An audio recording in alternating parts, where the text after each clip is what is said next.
Star Network is here. Hold no punches! I'm real revolutionary right now. Support this man, Black Media. He makes sure that our stories are told. Thank you for being the voice of Black America, Roland. Stay black. I love y'all. All momentum we have now, we have to keep this going. The video looks phenomenal. See, there's a difference between Black Star Network and Black-owned media and something like CNN. You can't be Black-owned media and be scared. It's time to be smart. Bring your eyeballs home. You dig?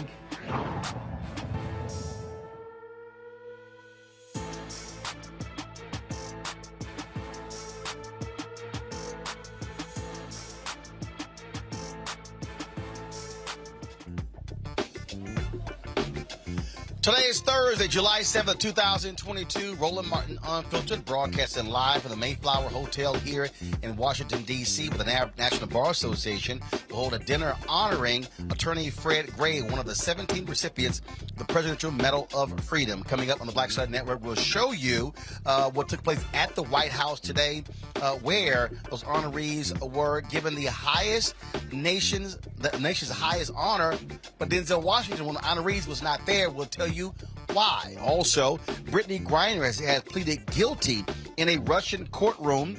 She said it was not her intent to bring drugs into Russia. We'll explain to you what that means with legal expert Candace Kelly. Also on today's show, protests continue in Akron after a black man was shot at 90 times by police, 60 of those shots hitting him and killing him. Also on today's show, we'll also tell you what happened with Derek Chauvin, how he's going to spend more time in prison for the death of George Floyd. It is time to bring the funk. I'm Roland Martin Unfiltered on the Black Star Network. Let's go. He's got it. Whatever the miss, he's on it. Whatever it is, he's got the scoop, the fact, the find. And when it breaks, he's right on time and it's rolling. Best believe he's knowing. Putting it down from sports to news to politics. With entertainment just for kicks, he's rolling. It's on go, roll, y'all. It's Roland Martin, yeah. Rolling with Roland now. He's funk, he's fresh, he's real, the best, you know he's Roland Martin now.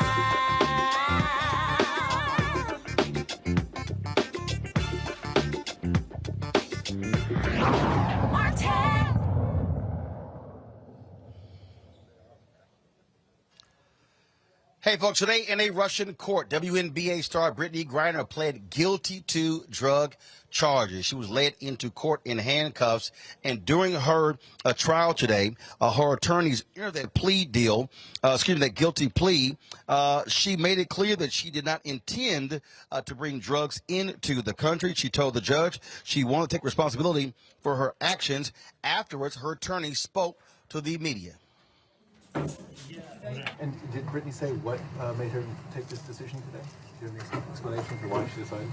She's a responsible person, and she admitted that it was hers, but she said that it was unintentionally brought to Russia because she was in a hurry as she was packing, and it was just by accident it ended up in her luggage. Considering her personality and that she is a role model to many people, to many young people, I think she should be responsible for her actions. The prosecution was reading the medical certificates, and what did the medical certificate say? That no drugs were found in her urine and her blood. Am I right? Well, they were reading just all the evidence that they have on the files. Yeah. Yes, you're right. Yes. Can you give us the full answer? Well, I think we will probably comment on this during the next court session when we will be presenting our evidence. But right now, nothing was found in her test examples. She was clean and she was tested, right? And what is she going, what will be the next hearing? The defense will start to present their evidences and their witnesses. Why give a guilty plea impartial today? She'll give fuller testimony to later. So why announce it today? What's the point of that? Because the prosecution ended their part, and it was the start of the part of the defense. And later during the trial, she will have the possibility to explain herself more thoroughly. And also mitigating factors. I mean, is that the idea? To explain mitigating factors for why? Of course. Yes. Griners will be back in court in July 14th. Joining us right now is legal analyst Candace Kelly. Candace, glad to have you here. Here is the speculation, Candace, that she needed to plead guilty in order for there to be a prisoner swap that previously happened with another American who was being held there by Russia. And Roland, you're exactly right. She needed to plead guilty because when we come to the table and you want to make some concessions and even be in a position of negotiating power and have that leverage, you have to say, I give a little bit of this and you give me a little bit of that. She had to plead guilty to go through the system, to go through the court system. I won't say the justice system because, as we know, the Russian court system, when you go to court in Russia, in the court that she's in, it's expected that she's going to be convicted. There's no question about justice. It's just a question about how long will she be sentenced. So all of these wills had to go into motion where she had to plead guilty. And I think behind the scenes, her wife, the people who are supporting her the most, they have had it with the Biden administration. They have had it with the lack of negotiation. They've had it with the fact that Biden waited all the way till yesterday after Brittney Griner allegedly to say, listen, I'm terrified. Don't forget about me. On this July 4th, my father, he served in the Vietnam War. Her wife, Cheryl, is tired of it. So they went behind the scenes and they came up with their own strategy. And this was part of the negotiation. Plead guilty, and we're going to do it our own way because the Biden administration has not satisfied us enough. And that's where we are right now, Roland. But let's be honest here. The Biden administration didn't have many options here. There's a war going on between Ukraine and the Russians. The Americans are supporting Ukraine in a significant way. This also is a huge political tool for Vladimir Putin to hold against the United States. So really, what options did the American government actually have? Well, listen, the fact that they were negotiating behind the scenes and it seemed like they were telling Brittney Griner's people, listen, just hold back for a moment. We're doing what we can do. Well, here we are 7 months later. They're asking, what have you done? You haven't even given us a call. A call would be good so that when Brittney gives me a letter in the mail, because I haven't spoken to her on the phone, I can tell her, hey, listen, the Biden administration reached out to me. At least that's a start. That's a beginning, giving Brittney a little hope, a little faith that she's got America behind her. And when you're over there in Russia by yourself in that particular legal system, that actually does mean a lot to know that at least some wheels are turning and that everybody's working on one accord. So they didn't have many options in terms of this is what we can do because we know that you're a political ploy, but at least have a little support. And that's what her wife and the Brittney Griner team have been saying. Can you support us? Can you give us a call? And there are plenty of families who are now coming forth and saying, hey, now that you've got your call, Cheryl Griner, we need a call too. So it's not just about Brittney Griner. There's a larger picture, as you said, in terms of exchanging political prisoners that have been exchanged before. Now we're looking at a situation as to who do we actually exchange? And that's where the Biden administration is right now, albeit behind closed doors. But my guess is that something is going on in terms of that exchange, at least trying to happen. They just can't show their cards right now, Roland. But historically, I mean, here's one of the things. I mean, I think back to Syria, when the Reagan administration couldn't do anything with that government, and it was Reverend Jesse Jackson Sr., Minister Louis Farrakhan, Reverend Jeremiah Wright, and others who traveled over there and brought back Captain Gutman. When I think about same thing in Iraq, when Reverend Jackson went and rescued, brought back American citizens dealing with Saddam Hussein. The U.S. government couldn't get anywhere with Saddam. Reverend Jackson was able to do so, and of course, with the encouragement of Muhammad Ali. When I think about soldiers, I think it was in Yugoslavia, if I'm correct, where Reverend Jackson brought them back. And so this is one of those things where, again, a figure like Reverend Jackson was where we needed someone like that. Unfortunately, he's been impacted in a severe way by Parkinson's, but having a third party party religious delegation sort of lead those negotiations. That's typically what has happened in the past because the government was hamstrung because of another government didn't want to deal with the United States. And Roland, where are they? Where are those people who are coming to the forefront to say yay or nay that we support, and this is what we need to do? Well, unfortunately, we don't have a lot of we don't have a lot of black leaders, frankly, who had the stature of Reverend Jackson to be able to go do that. True. But it's interesting that you mentioned stature because when we talk about Brittney Griner, she's a rock star over there. People know her name over here, but we just have not seen kind of this continuous support and media blitz and information about her, you know, for all these months that we would see. LeBron James wouldn't have been over there that long. Let's be real.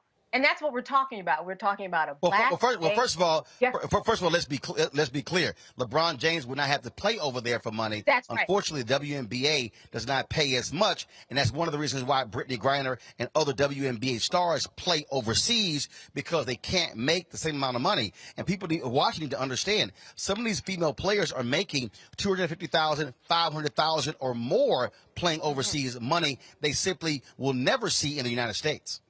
Right. And it brings up a lot of questions about equity, and not only the equity in terms of payment, but now that she's in this country where she was forced to play because she could get more money, how are they treating black gay women over there? Roland, how are they treating black gay women over here? We know that in Russia, they do not accept gays on a whole. By and large, they want them exiled. You can't even have propaganda kind of be pandered, as they say, to young people because they think it might corrupt and you can get criminally in charge. So you've got all of these factors going on, and in the middle of this, she's this political pawn somehow when she was carrying hashish, which has nothing to do with politics.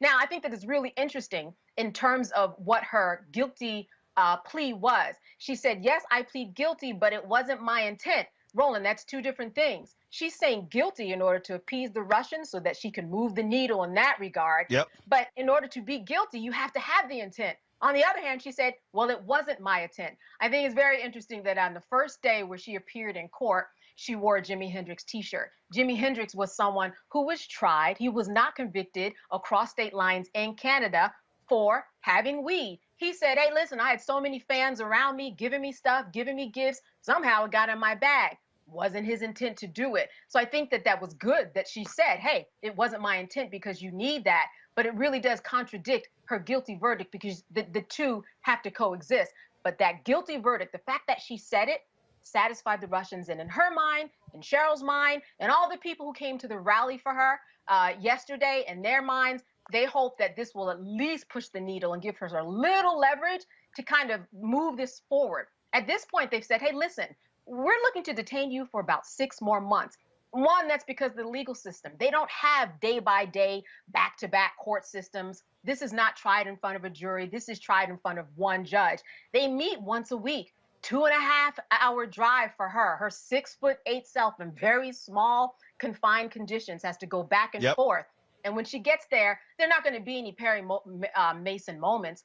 The judge just reads information into a file. So that's why we're not talking about justice here. We really are just talking about what's the conviction. And she's hoping that what she's doing, what her wife's doing, what everybody's doing can kind of beat that conviction and get her over here before it even gets to that stage. Let's talk about the Derek Chauvin case. Today, he pled guilty and was sentenced to 20 years and 5 months for federal hate crimes violations in the death of George Floyd. He previously had been sentenced to 22.5 years in state prison. Explain what that means. Is this more jail time? Also, there was talk that he may be serving this not in state prison, but in federal prison. So what actually happened today in the Minneapolis courtroom? Well, what we had, as you said, that more years were put on. It depends upon how the system will look at it. He can either do it alongside of what happens, or sometimes they are built back to back in terms of the sentencing and the time that he serves. What we do know is that, once again, at least the courts are looking at this in a very serious way, where they're saying this is something that you need to have accountability for. Once again, this is a precedent-making case. And so that's what we're looking at here. We're looking at Derek Chauvin and more responsibility that is going to be left on his plate. And so that's essentially what it means. We do not know yet how this is going to play out. It depends upon what the powers that be normally in this situation want it to play out, in terms of if it's going to go back to back or if it's going to go coincide with the time that he is already serving. Now, he did have to admit a number of different things, and this is what the Washington Post wrote. For the first time, the former officer admitted that he kept his knees on Floyd's neck and body, even as he heard the man saying he couldn't breathe and ultimately became unresponsive. He acknowledged he heard bystanders urging him to check Floyd's pulse, but did nothing and blocked others from rendering medical aid. Chauvin also said that he, quote, knew what he was doing was wrong. Now, that was when he pled guilty in December. He did not offer any sort of apology today. So that is also significant, because the family, they wanted him to admit what he did was wrong. Right. This is someone who we didn't hear take the stands. Unlike other cases where we hear, the McMichaels take the stands and talk about what they did or did not do. He completely circumvented that whole thing. We didn't hear his voice. So as you said, to hear his voice, if anything, it was to satisfy the families. How satisfactory must that have been for the families to know that this man knew what he was doing in the moment, that he was wrong? You were right. This is significant, and it really is a very strange and interesting precedent, because we don't hear this from police officers. We don't hear this guilt. And this is another way for America to once again face what's going on with the police system and the accountability that they have. We thought about it, we wrote about it, we talked about it, Roland, but to hear him say it takes it to a totally different level, that this man knew while he had his knees on that neck for over 9 minutes, what he was doing is wrong. And for some people who have, families who are in this situation, that's more than they want to hear. Forget the money. They want to hear that this man knew what he was doing, accountability, and this was the most accountability that we have had from him over these years. And again, as part of the deal, federal prosecutors allowed for the sentences to be concurrent, which means that he likely is going to be transferred to a federal prison. Remember, this is one of the things that the Ahmaud Arbery family did not want to happen in the case of the white supremacists who killed Ahmaud Arbery. They wanted them to serve their time in state prison, believing that is far more rigorous and, frankly, nastier or meaner than federal prison. And indeed it is. The state prison is nastier, it's meaner. You have people who he's going to be alongside if he does go into a state prison, who know and have faced people like him outside, and they are going to get revenge. That's just what happens. They are waiting for him. His people know it, he knows it, and he doesn't want that. Federal prison, it's a little bit nicer in terms of kind of the rewards that you get for good behavior. It's a better situated system in terms of how it looks, how it feels, sleeping, eating. All of that is a slightly higher level than a state prison. So that would be certainly another victory for the families, that he's not going to live his sentence inside something that might be, a lighter sentence in terms of a federal prison that is going to go hard in a state prison. So certainly they're hoping for that. A lot of us are hoping for that, because that certainly is what he deserves. All right, Candace Kelly, we certainly appreciate it. Thanks a lot. All right. Good to see you, Roland. Likewise. Folks, going to a break. We come back. My panel will break down these two stories. Plus, we'll talk about today's Presidential Medal of Freedom ceremony at the White House. 17 of great Americans were honored by President Joe Biden. We'll show you what took place and hear from folks after the ceremony, including 2 of the medal recipients. You're watching Roland Martin Unfiltered right here on the Black Star Network. Back in a moment.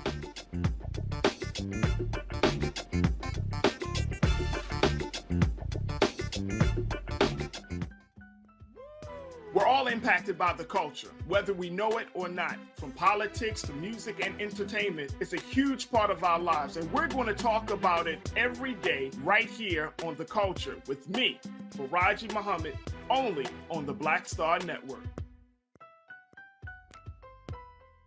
Hi, I'm Dr. Jackie Hood Martin, and I have a question for you. Ever feel as if your life is teetering and the weight and pressure of the world is consistently on your shoulders? Well, let me tell you, living a balanced life isn't easy. Join me each Tuesday on Black Star Network for A Balanced Life with Dr. Jackie. We'll laugh together, cry together, pull ourselves together, and cheer each other on. So join me for new shows each Tuesday on Black Star Network, A Balanced Life with Dr. Jackie.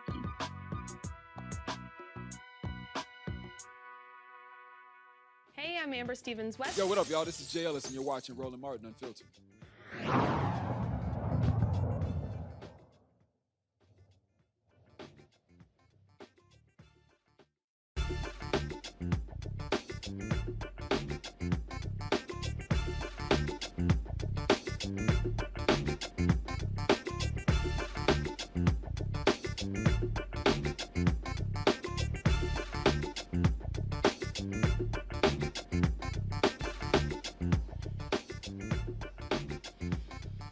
All right, folks, welcome back to Roland Martin Unfiltered. We are here at the Mayflower Hotel where the National Bar Association is holding a dinner in honor of attorney Fred Gray, one of the 17 Presidential Medal of Freedom recipients. Let's bring in my panel right now. Glad to have them on the show. Erica Savage, founder of the Reframed Brain. Glad to have you back on the show, Erica. Reese Colbert, Black Women Views. Also, Dr. Greg Carr with the Department of Afro-American Studies at Howard University. Reese, I want to start with you. There's a lot of attention, a lot of focus on Brittney Griner. WNBA players and others were saying the nation needs to pay more attention to this case, and now we're seeing some movement happen here. Yeah, I do want to first start off respectfully to Ms. Kelly. She almost made it sound like there was no contact between the administration and Ms. Cheryl Griner when we saw just on the show on Tuesday when I hosted that she had been in contact with the Secretary of the State, Anthony Blinken, as well as the National Security Advisor, Jake Sullivan. These are not peons. These are not small-time people in the administration. So I just want that to be clear. She hadn't spoken to the President of the United States, which most people don't get a chance to speak to, but, pressure works. And so she was granted an audience with the President and Vice President, and she was satisfied with what she was told during that meeting, and she felt encouraged by it. And so I just want to put that out there because it just sounded it sounded almost like they were blowing her off, which I don't believe to be the case. And they had classified her as wrongfully detained 2 months ago. So there are a lot of things that happen behind the scenes.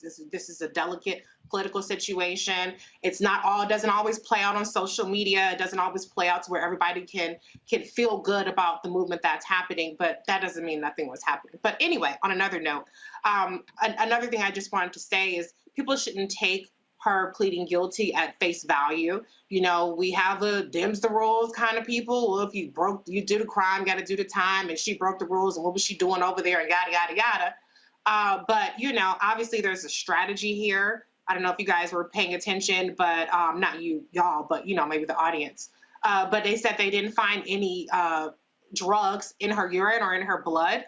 So this is not a person who's a heavy drug user. She's clearly not a drug smuggler, which is why she was facing 10 years. They tried to make it seem like she was part of an international drug ring. So I think that hopefully if this is what it takes to help move the needle forward and help expedite the process, hopefully that helps her out because she was going to get convicted anyway. There's a 99% conviction rate in Russia. It's not the trial that even we have here, which isn't always fair either. So I can't say I'm encouraged, but I'm just really hoping that there's some really good strategy behind this. But the other thing too, I wonder where Ms. Kelly got the idea that this was somehow in defiance of the administration or taking matters into their own hands. That just seemed like kind of out of nowhere. For all we know, it could have been in consult with them. So I would just be careful. I know that it's really easy to pounce on the administration, and I'm not trying to defend them and say they've been perfect, but I think we should also make sure we're putting out accurate information. Erica, your thoughts again on this Griner case. And one of the things early on, the Biden administration did ask folks not to raise the decibel, if you will, There are a number of WNBA players who talked about that as well because they wanted this to be, in terms of, they said, look, it was delicate, private negotiations, and certainly understanding her family members wanting action to be done here. We cannot discount the reality, though, that Vladimir Putin doesn't give a damn what we say. He controls this whole process. Oh, absolutely, Roland. He is judge, jury, and he will issue the verdict. One thing I also want to mention is that I talked about this a couple of days ago on another program, is that I served as an emissary a couple of years ago in the effort of a freeing of a political prisoner. And I can tell you from a national standpoint, from a faith standpoint, from a local standpoint, that it really is all hands on deck. And just for people to be aware that in 2015, under the Obama administration, the special presidential envoy for hostage affairs was stood up. So this is something that President Biden, having been vice president at that time, is intimately aware of. And there are two leaders, in addition to the leaders that Reese member, that are well-versed and very capable. And so I would caution additionally as well is for people to listen to the information. Trevor Reed, a spokesperson for his camp, he was detained in Russia for a period of years. Spokesperson said that, listen, Trevor was detained and did not want to sign a document to his guilt until the last few days, and that's when he was released. So this is due process. It's very delicate. I can say during that time period, I said practically nothing. And so, it's just now that I'm kind of sharing a bit about that process. So, to Reese's point, as, we are flooded and just used to this level of, as soon as something happens, it's made available on social media. When you're talking about, BG was one of 70 WNBA players that was in Russia at the time, the only one that was detained.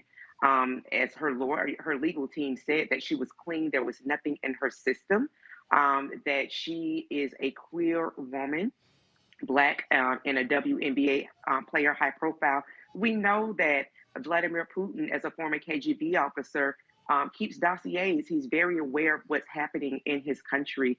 So I think for people to really take all of the information in that we're receiving and just know that just because we're not seeing it play out as we would a movie, as we would see something frame by frame on social media, does not mean something that's happening. But it also want to go to the pressure campaign that is moved forward with the signatures of many people, myself included, that have called for her release, that this is something that definitely has worked in favor of BG. However, the delicate balance of ensuring that BG is freed and that those conversations are happening with relationship to her freedom. Again, as Reese said, our government has said that she was wrongfully detained. And so this is something that people want to be engaged. There was just a rally in Arizona with a congressperson from out in Arizona that her coach from the Phoenix Mercury just had. And so they're issuing support. So, if people want to find out if perhaps there's a caucus group within their particular congressperson's area that they're connected with, do that. Please sign the petition. Please keep her name lifted above the fold so that we know that BG is not forgotten. But be aware that just because we don't see it does not mean that things are not in fact happening, because they are. And look, Greg, I mean, you have the folks who are saying that, well, if this was Stephen Curry, if this was LeBron James, this would not be happening. But you also can't overlook the reality in terms of the pay inequities and the differences in these different sports. An NBA player doesn't have to go overseas. It's the players who don't make the cut in the NBA who play overseas. The fact of the matter is that women's sports, especially basketball in this country, simply is not even close to the NBA. The NBA is almost a $10 to $12 billion a year entity. The WNBA teams lose money. Those are facts. That's why female professional players have to go overseas to get paid well. And that's why she was in Russia. That's true, Roland. And I'm old enough to remember the American Basketball League. Look it up. That's why David Stern and the people in the NBA started the WNBA to put the ABL out of business, which was projected to be a owner and player profit sharing proposition. Go look it up. But at any rate, the point is this. If it was Stephen Curry or LeBron James, not only would they be in jail, they would be in jail with even more press. The sexism would come in the amount of coverage, I think. Let's be very clear. Brittney Griner, BG, would be in the United States if it were in the interest of the Russian government. Let's just zoom out and look for a minute. Most of the countries in the world have not picked a side between Russia and the Ukraine. They've remained non-committal. India, which is the world's largest democracy, has blocked every, or at least abstained in every UN resolution condemning Russia. The United States and Europe don't have the muscle to move the world. India, Brazil, Mexico, South Africa, well, most of the African countries, the Caribbean, Latin America, they're staying out of it. They're trying to see what are their economic and strategic interests. Now, you know, there was a pushback on one of the islands in the Black Sea. The Ukrainians look like they might regain control. That would open up the grain again. Because remember, the Ukraine is a breadbasket in many ways of Central Europe, and it affects Africa. These countries are looking at their interests. And I'm glad you mentioned Robert Goodman and Minister Farrakhan, of course, Jesse Jackson, our brother Jeremiah Wright. Saddam Hussein was trying to embarrass the United States. Understand how geopolitics works. See, this is why we have to, particularly as Black people, stop looking at these things as domestic issues. That's soap opera stuff. I couldn't agree more, Erica, when you start talking about this. The bottom line is this. Saddam Hussein gave that brother up because it was a thumb in the eye of the United States government. Now let's get to Brittney Griner. The name people need to Google is Victor Bout, V-I-K-T-O, Bout. Victor Bout was convicted in 2011 of selling guns to the FARC rebels in Colombia and imprisoned in the United States. Victor Bout's lawyer has said this week that if the United States engaged in a prisoner swap, Victor Bout for Brittney Griner, she'd be home right now. But the Justice Department is against all kind of prisoner swaps. Meaning what? They're having a battle, as Reese says, in the Biden administration. And guess who's going off script? All them Black people, all those people in the WNBA, all the people for social justice, the LGBTQ community who are saying, free Brittney Griner, free Brittney Griner. Biden like, hey, everybody calm down. Because behind the scenes, it's not yet in Russia's interest to let her go. They're getting publicity. Hell, if LeBron James was locked up, they'd be getting more publicity. But the bottom line is nobody's coming home until these countries work out how they can make a deal that's in the best interest of the Russians. Now, all you got to do to see that this is very serious, but at the same time, that there are other forces at work. Look at Alexander Boykoff. Look at her lawyer. He come in there in a Hawaiian shirt, dude. Not only is nobody today, as everybody said, she's going to be convicted, and this is about the prisoner swap. Pay careful attention to the prisoner swap. Again, yeah, look up Victor Bout, and that might make it a little clearer. Yeah. Indeed. All right, folks, going to a break. We come back. We're going to talk Presidential Medal of Freedom. The ceremony took place today at the White House, honoring 17 amazing Americans. We'll show you what took place, as well as cover some other news. This is Roland Martin Unfiltered, broadcasting live from the Mayflower Hotel here, the nation's capital, Washington, D.C., where in less than an hour, the National Bar Association will hold a dinner in honor of one of those recipients, civil rights attorney Fred Gray, 91 years old. Right here. We'll be carrying it live right here on the Black Star Network. Don't forget to, folks, support us in what we do. Download the Black Star Network app, all platforms, Apple phone, Android phone, Apple TV, Android TV, Amazon Fire TV, Roku, Xbox, Samsung TV. Plus, support us in our efforts. Of course, folks, our goal is real simple, to get 20,000 of our fans to contribute on average $50 a year. That comes out to $4.19 a month, 13 cents a day. I told y'all what happened. Of course, the accident that we had, our Sprinter was totaled. And of course, it was only insured up to $125,000. And so we've got more than likely have to pay additional $75,000. The second one, we're working on it right now. Hopefully we'll get it in September. And so you can support us, check our money orders, P.O. Box 57196, Washington, D.C. 20037-0196. The Cash App is $RM Unfiltered. PayPal is R Martin Unfiltered. Venmo is RM Unfiltered. Zelle is Roland at RolandSMartin.com. Roland at RolandMartinUnfiltered.com. We'll be right back. I'm Deborah Owens, America's Wealth Coach. And on the next Get Wealthy, what do the ultra wealthy know that most of us don't? Well, the truth is that there is financial exclusion. And unfortunately, far too many Black folks haven't had access to this knowledge And that's exactly what we're going to talk about on our next Get Wealthy with Melinda Hightower, a banker who's doing something to share exactly what you need to do to make it into the high net worth status. They weren't just saving just to save, they were saving for a purpose. That's right here on Get Wealthy with me, America's Wealth Coach, only on Black Star Network. Pull up a chair, take your seat. The Black Tape with me, Dr. Greg Carr, here on the Black Star Network. Every week, we'll take a deeper dive into the world we're living in. Join the conversation only on the Black Star Network. Hi, everybody. This is Jonathan Nelson. Hi, this is Cheryl Lee Ralph, and you are watching Roland Martin, Unfiltered. I mean, could it be any other way? Really? It's Roland Martin.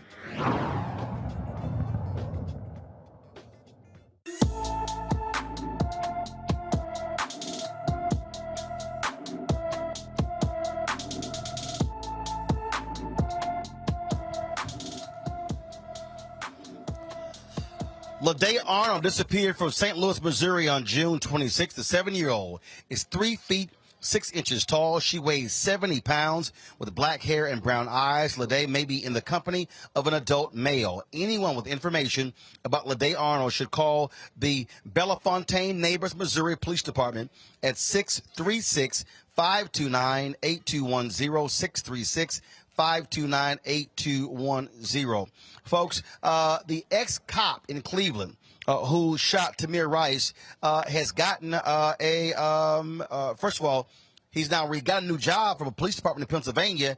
Now he is resigned after the news went public. Timothy Loman's attorney announced his client would quit his new position after the hiring sparked outrage. The president of the Tioga Borough Council posted this Facebook picture of Loman's swearing-in ceremony. The photo led to some fury on the social media platform. Remember, in 2014, Loman responded to a call saying that someone was waving a gun around, shooting 12-year-old Tamir Rice shortly after arriving on the scene. Loman was never charged for Rice's death. What's crazy here, Erica, is that the mayor said he wasn't aware of Loman's past. I guess they don't vet. I guess they don't use Google in this Pennsylvania town. Yeah, I just woke up and found out I was black. When I tell you I went straight to Facebook and saw how they had lit him up and righteously lit him up, this is why we have to pay attention to these folks who are tax-paid servants of law. Continue to follow them because he had a job and then he lost a job. And so he's going to continue to follow that same pattern. The person from within that particular council that posted that picture just the other day had posted something around Epstein's girlfriend around her sentencing and saying something smart around that. And so then people started going in to say, so what the hell were you doing hiring someone that killed a child?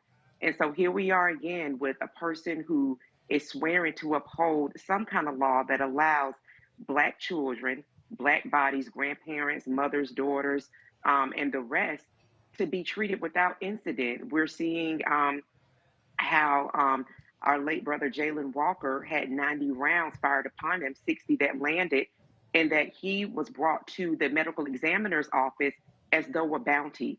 And so it is incumbent upon all of us as a community to make sure that this pressure campaign continues to come. He should never have a job. He should always have to suffer to eat, to provide for himself, to hopefully use a washcloth and wash his nasty behind. He should always have to pay for that, for taking someone's child out of this world in 2014 and 2012, excuse me.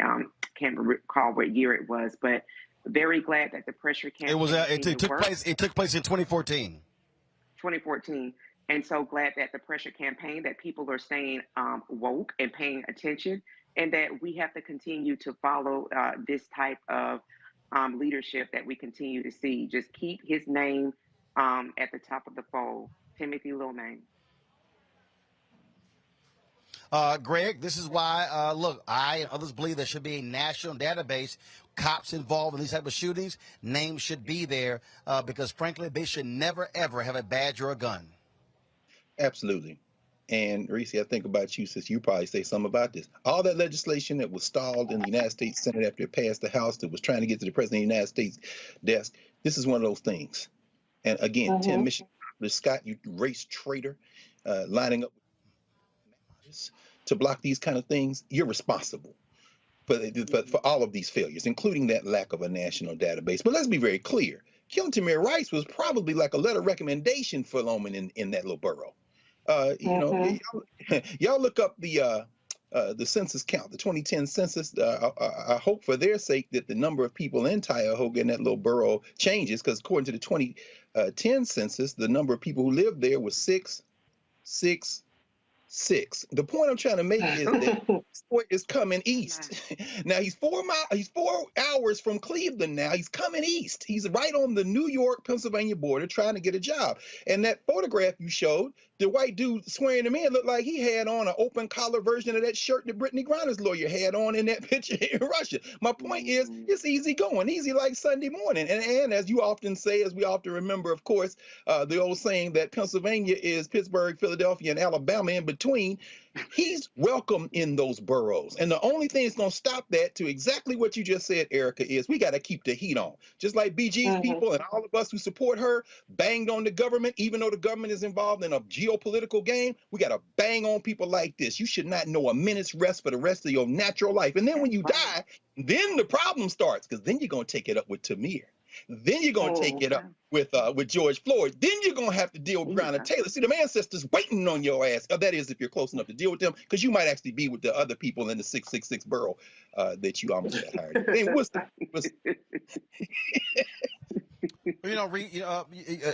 Reese, when you think about this case, the fact that there's so many officers, they get hired by the neighboring city, the neighboring county, and this happens over and over and over again. Not just in this case, but cases all around the country where these cops keep finding law enforcement jobs, keep having badges and guns.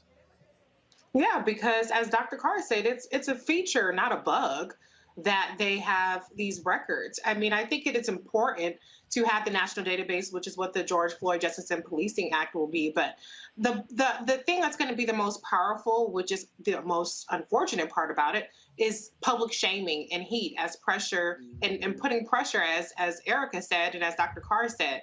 It's unfortunate, though, the same way it is when you have cops who kill people every day, the same way you have people who are killed but not in mass shootings every day.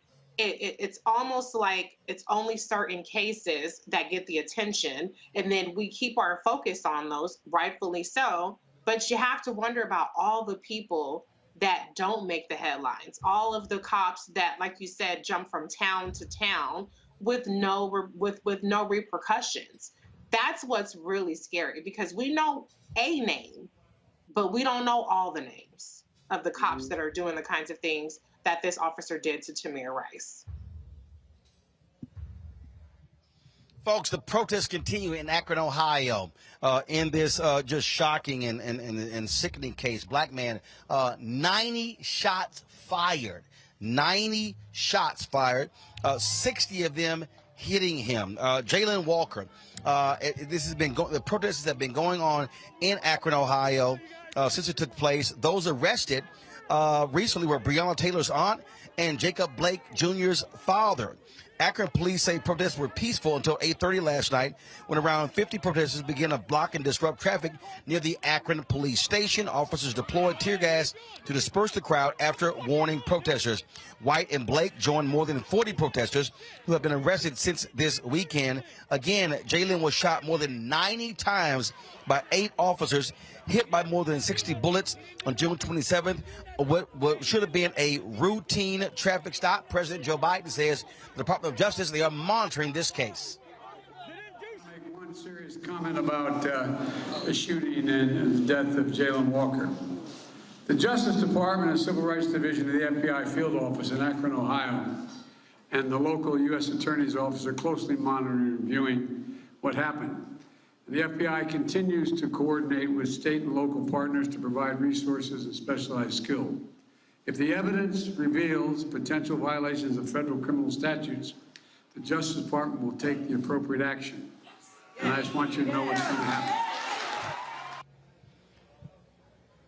The 8 officers involved are on paid administrative leave. Greg, I will start with you.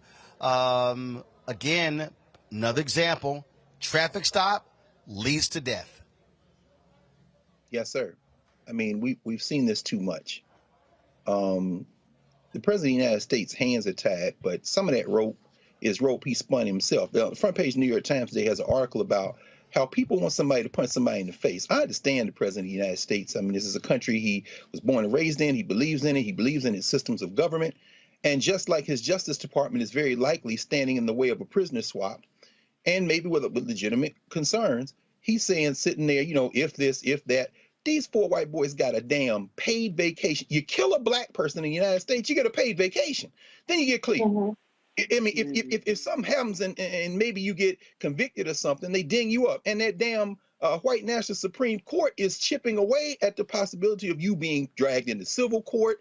Oh, don't worry. They're going after these settlements that are being settled. They come from our tax dollars. So I kind of feel for the President of the United States. At the same time, I was shaking my head because I'm saying when you kill a black woman or a black man, a black boy or a black girl in this country, you get a paid damn vacation.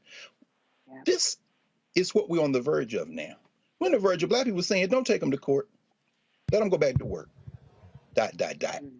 Because as these militias ramp up and arm up, as they get ready to try to steal the 2024 election and they all get guns, you know, more and more people are saying, you know, if we're going to get slaughtered, if we must die, then we're going to test the damn Second Amendment. Say I can get a gun? Okay, I'm going to get the strap. License and boom!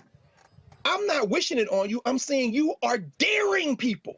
Because if you're just going to get killed anyway, why in the hell would I get shot in the back? Hell, if I'm going to take 2 in the chest, I might as well, yeah, what did Jay-Z said? He threw 2 at me, I threw 4 back. Please understand, putting these white boys on damn paid vacation for murder is an incentive to get more of them to do the damn same. You know, and that's the thing, you know, that drives me crazy, Reese. 8 cops. When I was in Louisiana for Essence Fest, I was talking with one of the New Orleans Police Department officers, an African American, and he said, I don't give a damn what those cops say. There is no justification for 8 cops firing 90 shots at one person. Period. And to further add injury on top of injury, they handcuffed a body that had been obliterated, shot from ankles to his cheeks with 60 gunshot wounds, and they handcuffed him. Even after he was dead, handcuffed him when they brought him in for an autopsy. That's no different than pissing on his body, spitting on him. That's how much they wanted to degrade him. That's how much vitriol and demonic energy they had towards a person that was just on the traffic, just driving, you know, just driving. So this is a soulless demonic force that has the word police written on it. And I don't know how much we can do to solve that. I'm not for all of us picking up arms because I don't think black people have the best aim. Not as good as white folks do all the time. So I would like a peaceful solution, but, and I'm not trying to stereotype, somebody's gonna be like, I'm a marksman. Okay, you are a marksman. But we are hitting a point where it's going to bubble over because 60 shots, 7 people dead, and 1 person out of those 2 situations walks away. And it's not the person who was on a traffic stop. It's the person who killed 7 people and walked away. Something has got to give, and I don't know what it's going to take for people to say, we got to figure some shit out because what we got going on right now ain't working. Yep. But this right here, Erica, is why I said on the anniversary of the George Floyd death, the 2nd anniversary, I really hope the families, I really do hope they come together and issue a national statement calling on President Joe Biden to bring them, to bring law enforcement, to bring Senator Tim Scott, Lindsey Graham, Republicans, to the White House to say, get the George Floyd Justice Act bill back on track. I said, and I told Attorney Ben Crump, I'm going to see him tonight at this dinner. I'm going to say it again. In fact, I'm probably going to say it because I'm emceeing. I'm going to say it from the podium because there needs to be another attempt at it. Look, they can't say we don't have enough time to get it done. And what that will do is it will force Scott and Graham to look these black families in the eye and say why we have failed or we can't get it done. So the pressure must continue because this kind of crap has to stop. Oh, absolutely, Roland. And I'm so glad that you use your bully pulpit appropriately to do that. If we could just have more people that would exercise that same level of care. I will say with regard to Tim Scott, that's what I'll call him, Tim Scott, that, you know, for him to be reminded of who he is.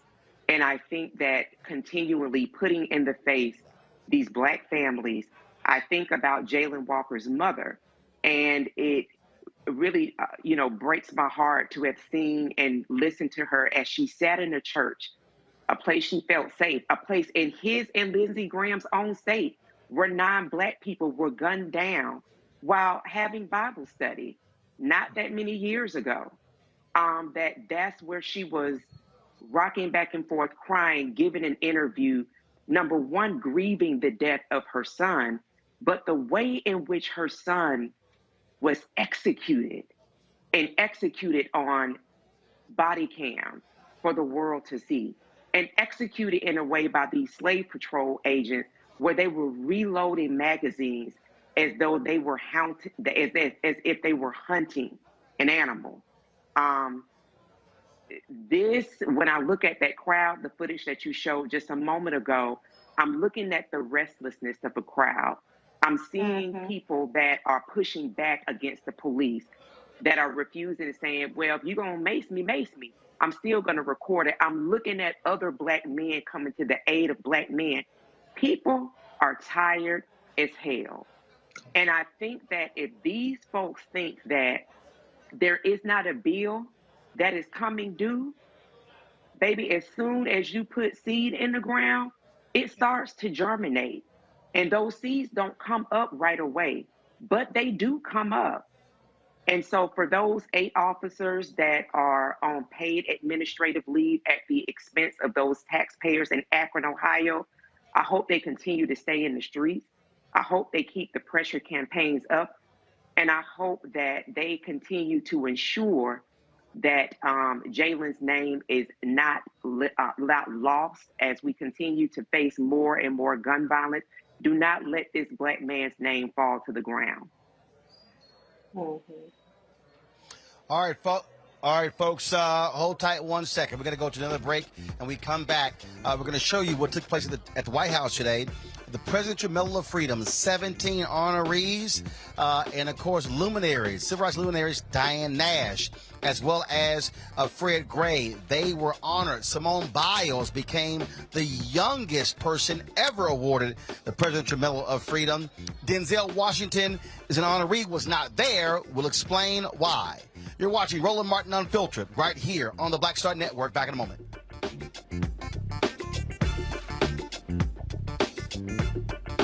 Of course, I looked up to Spike Lee. Of course, who didn't? I mean, he's a genius. But then also, I was this kid from Brooklyn, right? That felt like, give me my damn respect. I made this, this creative art, right, that people are responding to. And it would have been great if we had the opportunity to sit one-on-one. Hold on 1 second. Okay. Spike. What's up, baby? So I'm in LA right now. I got a one-on-one series with my network, Black Star Network. And I'm interviewing Maddie Rich. I appreciate that, bro. That's a big moment, man. That was like, man, that was good. Got me all choked up. That's good. Well, I'm all about connecting. Appreciate that, bro.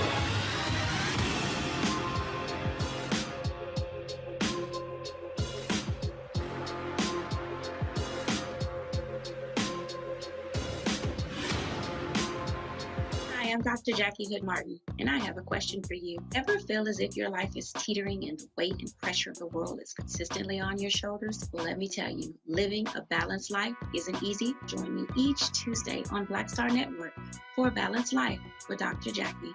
We'll laugh together, cry together, pull ourselves together, and cheer each other on. So join me for new shows each Tuesday on Black Star Network, A Balanced Life with Dr. Jackie.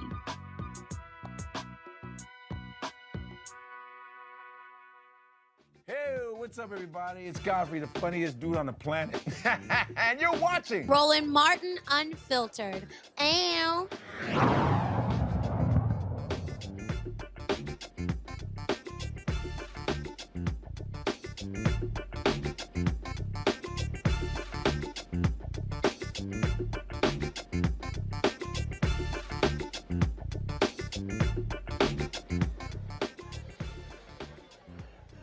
All right, folks, today at the White House, President Biden welcomed 17 honorees, actually 16 of the 17 honorees to the White House, who he awarded for the first time as president the Presidential Medal of Freedom.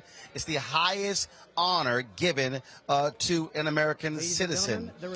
They hail from all walks of life, politics, civil rights, law, sports, you name it. They were all there. We live streamed it on the Black Star Network. And again, so this is the video of them all walking into the room. And so the president, he introduced each one of the honorees. This is what he first had to say about Simone Biles, the greatest gymnast ever in American history. Congresswoman Gabby Gifford. Simone Biles, the most decorated American gymnast in history, who everyone stops everything every time she was on camera, just to watch, just to see her. When we see her compete, we see unmatched power and determination, grace and daring. A trailblazer and a role model. When she stands on the podium, we see what she is, absolute courage, to turn personal pain into greater purpose, to stand up and speak for those who cannot speak for themselves. Today, she adds to her medal count of 32. I know you're going to find room. 32 Olympic and World Championship medals. At age 25, the youngest person ever to receive the Medal of Freedom. The youngest ever.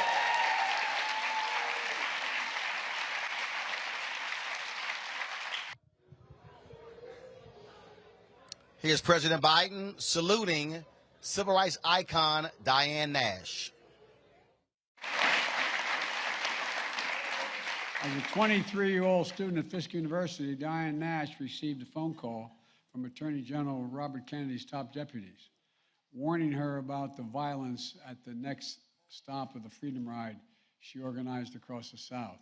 She replied, and I quote, "We all signed our last will and testaments before they left. We know someone will be killed, but we cannot let violence overcome nonviolence." Think of that. With unmistakable courage and unshakable courage and leadership, Diane Nash shaped some of the most important civil rights efforts in American history. A key architect of the sit-in movement in Nashville. After 4 little girls were murdered at the 16th Street Baptist Church in Birmingham, she called for a nonviolent movement across Alabama that planted the seeds that became the Selma campaign 2 years later. Her activism echoes the call of freedom around the world today. And yet, she is the first to say the medal is shared with hundreds of thousands of patriotic Americans who sacrificed so much for the cause of liberty and justice for all. And by the way, she asked me to make sure to add that because she didn't want to take all the credit herself.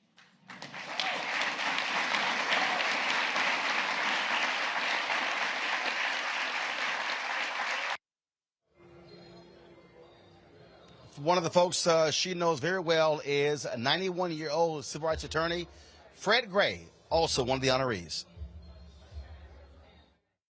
When Dr. King, Rosa Parks, and Claudette Colvin, and John Lewis, and other giants of our history needed a lawyer for their fight for freedom, you know who they call? They call a guy named Fred Gray. That's who they call.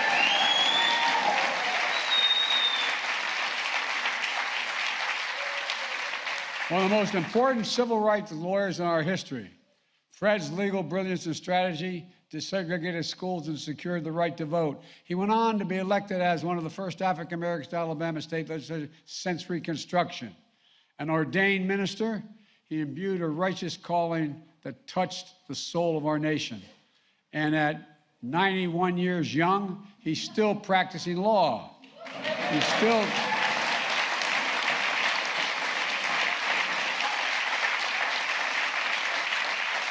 And he's still keeping the faith in the best of America.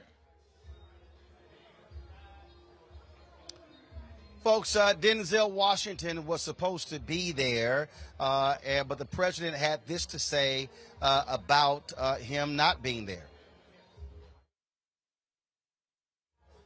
Okay, sorry, folks, we should have had that. So he announced that Denzel Washington could not make it. Well, the fact of the matter is, Denzel Washington tested positive for COVID and was unable to make it. I was texting his wife, Pauletta. Both were greatly disappointed. But the president did say in his speech that he would be awarding his medal at a later date. Also, the other individual who was honored was a nurse out of New York, a Jamaican immigrant who was the first person to actually get the COVID vaccine outside of the clinical trials.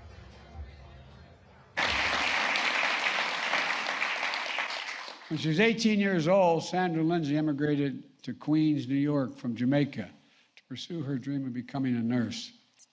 As director of nursing and critical care at a hospital in Queens during the height of the pandemic, she poured her heart into helping patients fight for their lives and to keep their fellow nurses safe. And when the time came, she was the first person in America to get fully vaccinated outside of clinical trials. Sandra, as I told you before, if there's any angels in heaven, they're all nurses, male and female. No, for real, they really are. Many of you who've spent a lot of time in the hospital, as some of us have, you know. Doctors let you live. Nurses, male and female, make you want to live. Make you want to live. Sandra's vaccination card and hospital scrubs and badge are part of the Smithsonian National Museum of American History exhibit on COVID-19. Today, she receives our nation's highest civilian honor and deserves it.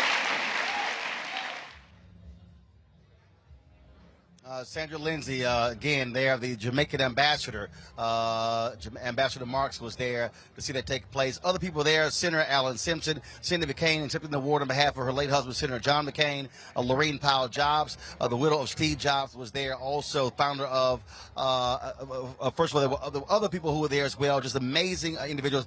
Former Congresswoman Gabby Giffords was there as well. A strong proponent of gun laws, and so many others who were receiving the awards. Now, when it was all over, there was a pianist that was playing different music, and then all of a sudden began to play, lift every voice and sing. And of course, when that happens, black folks gonna sing the song. Ring with the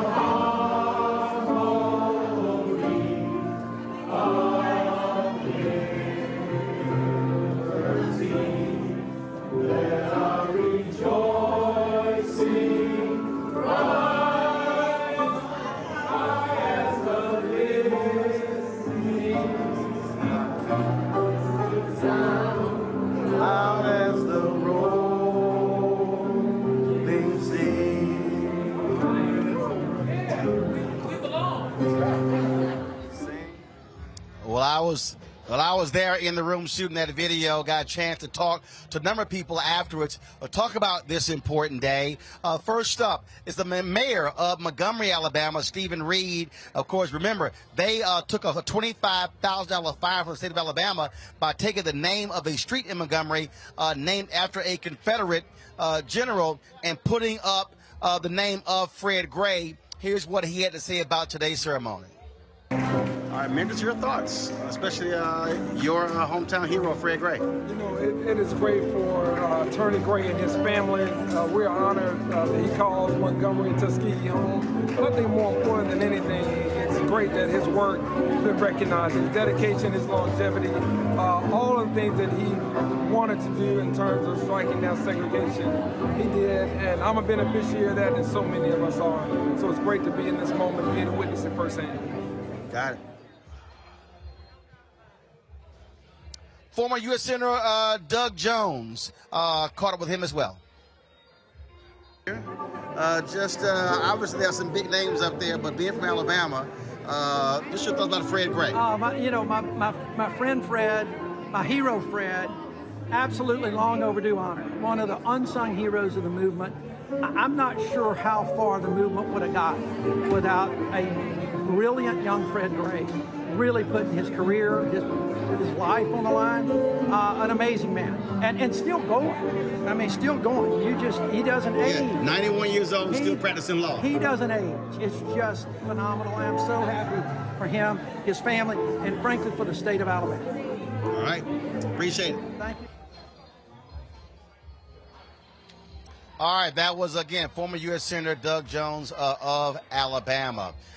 Simone Biles, she actually stopped by the area where all the microphones were set up there, and she talked about what it meant to be the youngest recipient ever, and several other questions that we had a chance to ask her. Here is Simone Biles.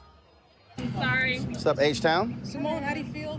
Just tell us your feelings about today, special day. Well, hearing that I was the youngest, it was a huge honor. It's kind of scary because it is the best award you could receive for your whole life. So now it's kind of scary, like, oh, what do I do now? But it's a huge honor. I'm excited to be here, especially with my family, my agents, all the other recipients. So it was an exciting morning. What message do you think this honor and receiving its young sons to young women across the country? Yeah, I think it really will teach them you can do anything you put your mind to, and to just speak up, use your platforms, be authentic, be yourself, and stay true to yourself, and just go out there and have fun in whatever your adventure is. There have been folks honored in other sports, basketball and football, for you, but for this to be gymnastics, how critical is that? Yeah, I think it's really exciting because it shines a good light on our sport, because our sport is so fun, it's so incredible. We've had kind of a cloud over it the last couple of years, so to put some sunshine feels good.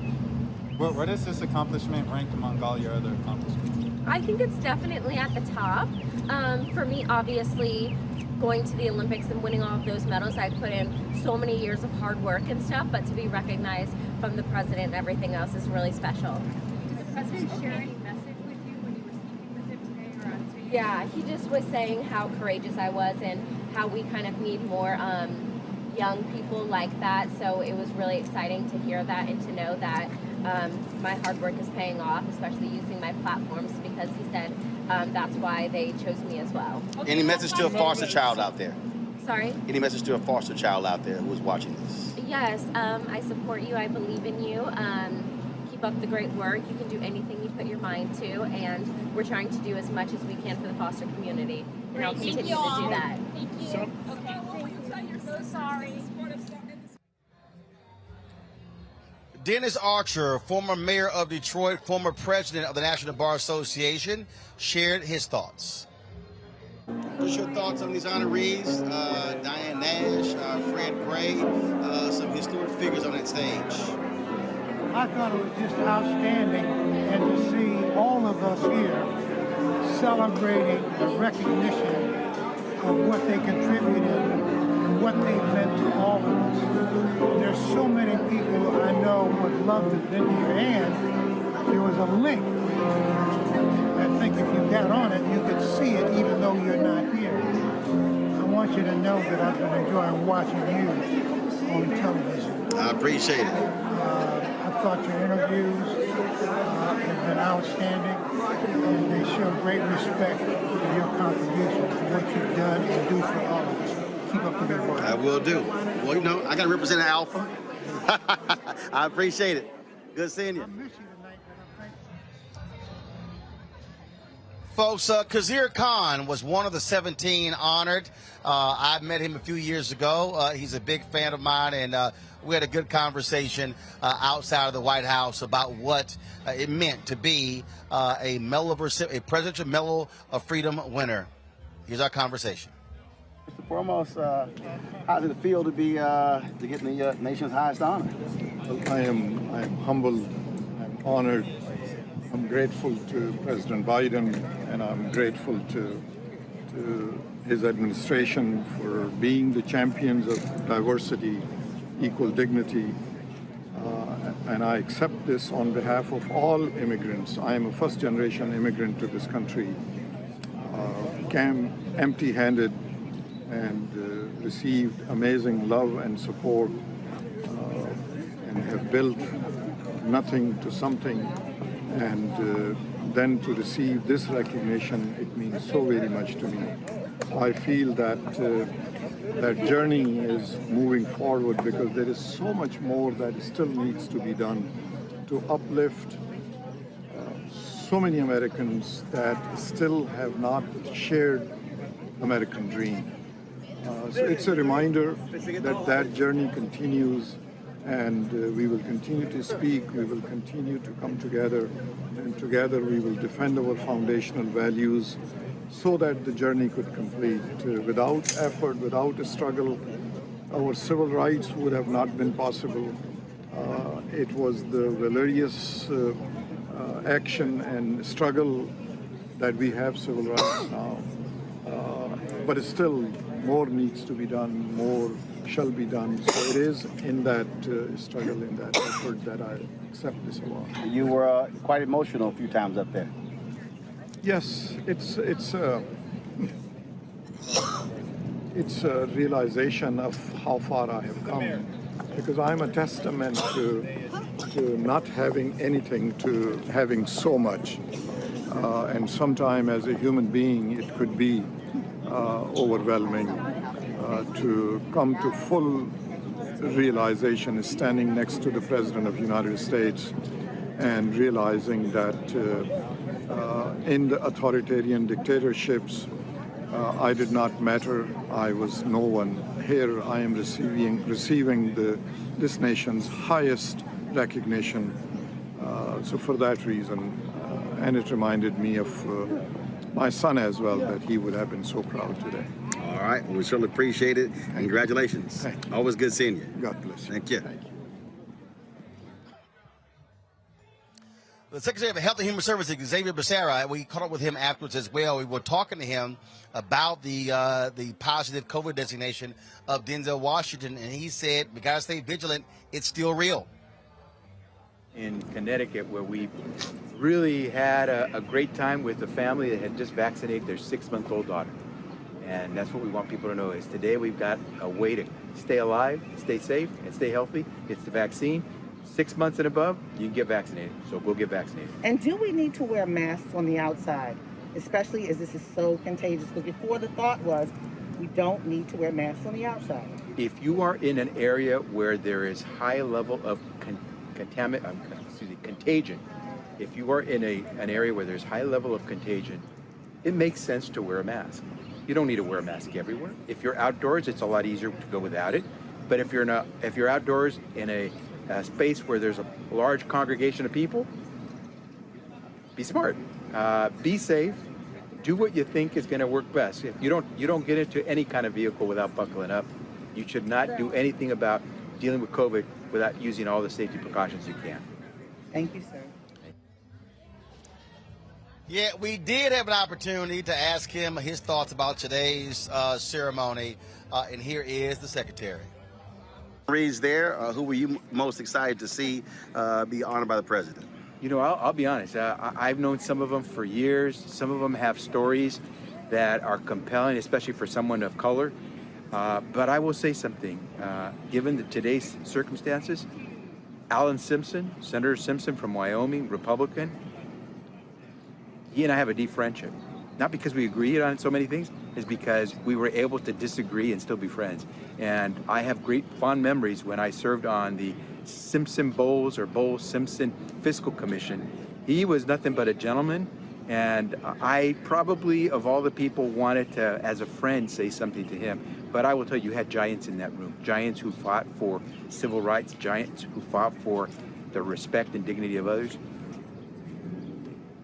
You know what? It's great that we do this for Americans because it shows who we are. But it was great. I got a kick out of seeing Alan Simpson. The guy's about 2 times my size, but it was great to see him. Denzel didn't show up because he had COVID. That's right. I think everybody in that room was there because they wanted to see Denzel Washington. So we'll have to come back again, right? But what does that send to? What message does that send to America that Denzel didn't even show up for the highest civilian award for any person? You know, when you're a no-show for your own event, you know, that's how powerful COVID can be. And that's how powerful the message should be. Get vaccinated, get boosted, get your children vaccinated, because we don't want to be sick. You don't want to miss your award ceremony. And he's double boosted. I was texting his wife, so she's double boosted. Listen, I'm double boosted and I got COVID twice. In a month. Same here. In a month, yeah. Yeah, so I probably had every variant you can think of. And that's because I got to be around a lot of different folks. Yep. But hey, we know what it takes to be safe. We know what it takes to stay alive. Let's do it. Appreciate it. Thanks a lot. All right, now let's go to our panel. Let's see here. Greg, I'm going to start with you. Obviously, a number of people deserving of these honors.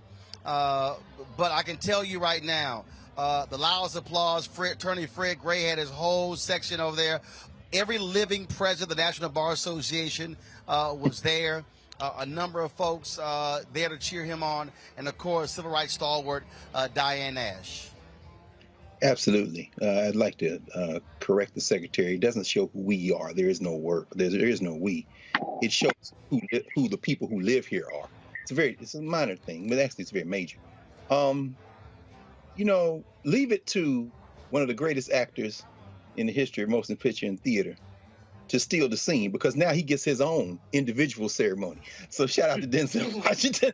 But that having been said, you know, Simone Biles obviously deserves that medal. I mean, of course, it's the Medal of Freedom, which means really doesn't mean a whole lot. I mean, it's demographics. It almost looks like Democratic National Convention, right? They checked all the boxes. They got Megan Rapinoe for LGBTQ. They got the bipartisanship with Simpson and John McCain, Richard Krumka, the old labor movement. You know, he's warming up for the midterms. But setting that aside, you know, and I know Fred Gray is your friend. You've interviewed him. I suspect you might see him tonight if I'm reading the tea leaves here. But, you know, Fred Gray just published a book, and I just got it a couple of weeks ago, Alabama versus King. This is his other book that follows up his memoir, Bus Ride to Justice. And we think about that number 25. Fred Gray was 25 years old when the Supreme Court affirmed the lower court in the Montgomery bus boycott case, breaking the back of segregation in Alabama, and by extension, setting that crack throughout the country. So, I mean, if this were a country where there was a we, he'd have gotten that medal along with Coretta and along with Martin and along with everybody else in Montgomery, E.D. Nixon, Rosa Parks and them, and Joanne Robinson. They'd have got that medal in 1956. But 3 years later, as he opens his autobiography, Bus Ride to Justice, he went up the steps of the Supreme Court and argued for Dr. Charles Gamillion, Dr. Gamillion in Tuskegee, Gamillion versus Lightfoot, and rewrote the law on gerrymandering. That's Fred Gray. Fred Gray represented the victims of the Tuskegee syphilis experiments, the Freedom Riders, some of the Montgomery marchers. And shout out to the Alabama State Bulldogs, because that's where he went to undergrad. And I saw my friend Crystal Gregory there singing the Black National Anthem, or the National Anthem, as I call it. Francis Scott Key, I don't know what the hell that is. But, you know, she's an alum of Fisk. And I know she was in that room because the great Diane Nash of Fisk Bulldog got that medal around her neck. So that was a beautiful thing to see, Roland. And if and when you see Fred Gray, which I suspect you will shortly, I sure wish I could get him to sign Alabama versus King, because my copy of his autobiography is autographed. Fred Gray is not only a legend and a hero, that's what a black lawyer looks like. Everybody take note of what a black lawyer in America looks like. It's Fred Gray, bro. Well, Greg, if you here in D.C., get down here. I'll make sure it gets signed. And so I have to actually, we're at the Mayflower in D.C. I have to do an actual fireside chat with Fred Gray. And so if you're looking for it to get signed, come on down here. I'll make sure it happens. Reese, I want to go to you. Some amazing folks, obviously on that stage. Beyond Fred, beyond Diane, beyond Simone Biles, the most decorated woman in U.S. military history as well. And one of the closing lines of President Biden, he said to the people on the stage, he said, "This is America. This is America in terms of its diversity." Khizr Khan, Pakistani immigrant on that stage. Sandra, Jamaican immigrant on that stage. I know that drives them ADOS folks crazy, but that's the reality of what happens in this country. I would say it's the promise of America. It's the America we aspire to, right? But we ain't quite got there yet, because there's the other side of America, which we've seen on the news and which we've talked about. But, ever the cynic, Dr. Carr, I'm with you on the diversity tips, but I'm going to just set that aside and just go ahead and be happy for the people who were celebrated. In particular, for me, Simone Biles being celebrated, I love that it was about, I love that it was on the heels of her exercising some self-care and putting herself first in terms of the mental health episode that she had at the Olympics, and she was viciously attacked by people like Piers Morgan and others behind it. And so I like that she's getting recognized for the totality of her experiences, being an abuse survivor, her advocacy in that realm, as well as her advocacy in mental health, as well as her accomplishments. So for her to be the youngest Freedom Awardee is definitely very much warranted. And when Denzel comes back, I'm gonna be at that, because I had Clay today, so I wasn't able to make it, but I would have, if I'd have something else to do. But please, I hope that Denzel's award ceremony, I can make it to that one. Trust me, I was texting Pauletta. She was in tears. They could not be there. And she said, "I really hope Biden presents this in person to Denzel." And then when Biden announced that he would be presenting it later, she sent me the church happy dance emoji. So she was certainly happy about that. And I told her, I said, Pauletta, you make sure they don't do that photo only. You make sure there's video and it's live stream, and I'll be happy to come in and do it for y'all, long as it gets done. She said, exactly. That's going to absolutely get done. Erica, your thoughts about today's honorees? Yeah, so I definitely echo Reese in her sentiments around Simone Biles. So do, because we think about children in the foster care system and some of the different trappings that children do fall into. It is just amazing to see how she has flourished and really is a beacon and a voice for that community as well. So glad to see her, the nurse who her work continues forward with mental well-being. And so definitely championing what she did. It was just a pleasure to see. And I took to great heart seeing Mr. Khan. And I put my hand over heart a few times. I'm so glad that you interviewed him again, Roland, and showed him to listen to him talk, because I can remember in the not too distant past, an orange son of a Klansman ridiculing him. And the level of strength that it took to address someone who defamed not only he and his wife, but his son who passed defending his country, something Bone Spurs and anything that he's connected to know nothing about. So that was really heartwarming to see him, to hear him, to see him be honored in that way, and just really to see all of the people that were there that were being honored in such a beautiful way. It really does kind of give us a real selah, just a moment to pause and to breathe and just to really celebrate folks. So really glad to see the interviews that you got to know that you were in the house and to see some well-deserving people being lifted forward. Indeed. So it was great. So, folks, just so you understand here, I am here at the Mayflower Hotel, the National Bar Association. Ariel, let's get a shot of the room if we can. the National Bar Association, they're having an actual dinner in celebration of Fred Gray. All of the living presidents are going to be here. This is the program right here. Show you. This is the program right here. President's Dinner celebrating Presidential Medal of Freedom, the Honorable Fred Gray Sr., Sheila Jackson Lee, honorary co-chair, Terry Sewell, honorary co-chair, and Alicia Hughes is the dinner chair. So Reverend Al Sharpton was supposed to MC this, to my understanding. They texted me yesterday when I was in Birmingham asking me to do it. I said, well, sure, as long as we can actually do the show from here and also live stream from the actual ceremony, the dinner. Kristen Clark, of course, Civil Rights Division head of the Department of Justice, should be here, give us remarks as well. So we'll be carrying all of that right here on the Black Star Network. So let me say this here. And so certainly congratulations to all of the winners. But there was one person who I really hope was going to be honored as a part of this class. And it was very interesting, Greg, to hear the president mention Diane Nash's role in the Nashville movement. And I'm going, but you got to honor the architect of the Nashville movement. Reverend Jim Lawson is still with us, 92 years old, gave that eulogy at Congressman John Lewis's. He was the one who trained John Lewis. He was the one who trained Diane Nash. He was the one who trained all of those folks, James Bevel, all of those folks who came out who were all SCLC workers. They came through Nashville. I really hope, remember in Selma, you had my man Jesse Williams, who played Reverend Jim Lawson. He was the one who made the call to MLK to come to Memphis. I had sent a text message last year to Susan Rice as well as to Cedric Richmond. I said, man, you definitely got to honor him.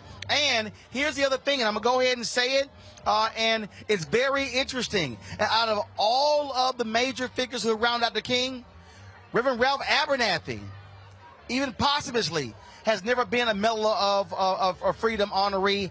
I think he's deserving, and there's absolutely no doubt, Greg, that Ella Baker should be honored posthumously with the Presidential Medal of Freedom. Your thoughts on those three civil rights figures? Brother, when you said Ella Baker, I thought about Septa McClark, and I thought about Miss Hamer, Fannie Lou Hamer, and so many others. You know, this just goes to show you, and again, no, I'm not being cynical, Reese. My eyes are wide open. I just don't let America get off for its sins. And I think there may be one reason why Jim Lawson doesn't have one, quite frankly, because he doesn't have a champion. You know, I watched and listened to Congresswoman Sewell over the last couple of days, and she fought. She fought for that medal to hang around Fred Gray's neck. And she'll be there tonight, and I'm sure she'll tell that story again. You know, I'm not sure that the other figures you mentioned have a champion. You know, there's a lot of this is politics. And all due respect to entertainers and athletes, and I don't care who they are. This isn't singling out any athlete who's gotten one or entertainer that's gotten one. This were a country, a nation, as opposed to kind of place where people have to jockey for position and you got somebody got a cape for you, then everyone you named and everybody else would have one. It wouldn't just be them. It would be, you know, I mean, you name it. Does Constance Baker Motley have one? I mean, you start talking about sisters who deserve one before just about anybody else, then you got to have her on the short list. I mean, but Ella Jo Baker, without Ella Baker, arguably you don't have the formation of SNCC in the way that it looked. And if you brought all of the ancestors back who were part of SNCC and brought all the ones who are living together and said, if you could give out one medal, who would it be to? They might say Ella Jo Baker. So, you know, we'll see going forward, but some things you just can't explain. If you don't have a champion, you know, maybe if Marcus Garvey had the right champion, Barack Obama would have issued a pardon, or maybe Joe Biden would. But you know, it's too much of this is politics, and you can give out as many of them as you want. And so maybe we need to, I think, to what you're raising, maybe we need to now just say, you know, if you're gonna have the next black neck around that medal hangs around who's still breathing while you got a chance, need to be Jim Lawson. That's a good point you're raising, brother. Absolutely, absolutely. I will say this here. There is a member of Congress, Representative Rosa DeLauro, who has introduced the resolution to award the Congressional Gold Medal to Constance Baker Motley. And that actually was reported on in February. And so, look, I'm going to be the champion for those three. That is Lawson, as well as Baker and Abernathy. And I can tell you right now, when I interviewed Juanita Abernathy, before she died, I interviewed her in 2018 in preparation for MLK 50. I can tell you that, and I'm telling folks to understand, it is extremely painful for the Abernathy family to see folks like Andrew Young, Reverend Jackson, Reverend C.T. Vivian, Joseph Lowry, Reverend Congressman John Lewis, and so many others get the Medal of Freedom over these years, and Abernathy never has. I can tell you for a fact that, we were in there, and Anthony was there shooting with me. The pain and the bitterness of that family is evident. And there are a lot of people who believe that a lot of civil rights people who are still upset with him for writing in his book about Dr. King allegedly having affairs the night before he was killed. But there's no way that you can honor a lot of these civil rights folks and you not honor the man who literally was standing right next to King. And as King said, without Ralph, it ain't possible. And so I just think, again, for history's sake, and I know somebody watching right now or saying, well, Roland, somebody's passed on. Yeah, but it's important for history's sake. It's important, for that acknowledgement. And that's why it's important that Ella Baker be recognized. And in many ways, Ella Baker, folks, if y'all want to go read Barbara Ransby's book on Ella Baker. Ella Baker, in many ways, was like Reverend Jim Lawson. They were not the ones trying to be out front. They were not the ones trying to call news conferences. In fact, if y'all want to see, first of all, go to Black Star Network. You can see my interview with Fred Gray. You can also see my interview with Reverend Jim Lawson. Reverend Lawson said his last image of MLK was MLK in the pulpit at Mason Temple on April 3rd, 1968. And he said to me, and I was exactly where I was supposed to be, sitting on the end of the pew in the back. So he's been a figure who's never sought the limelight. He's never tried to become, like when Bob Moses resigned from the civil rights movement, he didn't want to become a civil rights celebrity. Has never been Reverend Jim Lawson. But folks, but if you go back and listen, folks, to that eulogy that he gave at Congressman John Lewis's funeral, I know everybody praises President Obama's eulogy.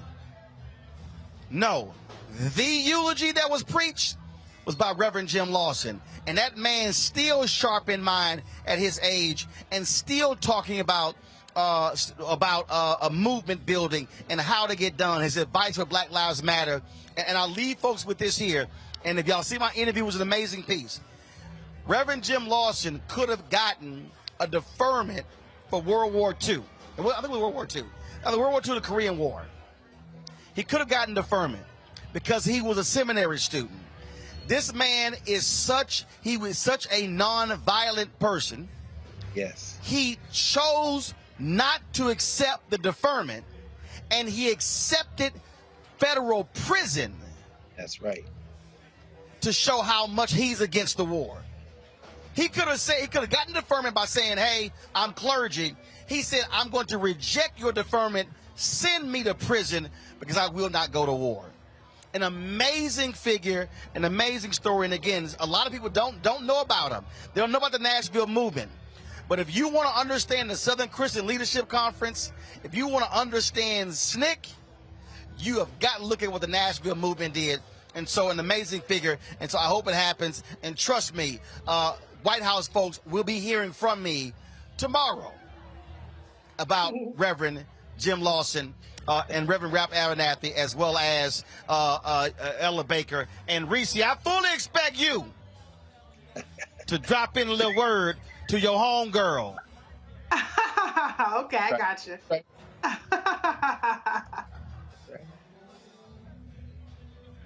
Just making sure we clear, Reese. We're here, okay. All right, y'all. I'm going to go to, got to do that. All right, y'all. I'm going to go to a quick break. YouTube. When I get back, y'all better be 1,000 likes. I don't know why y'all got me having to ask y'all for this, but I'm going to go to a quick break. We'll come back. Roland Martin Unfiltered on the Black Star Network.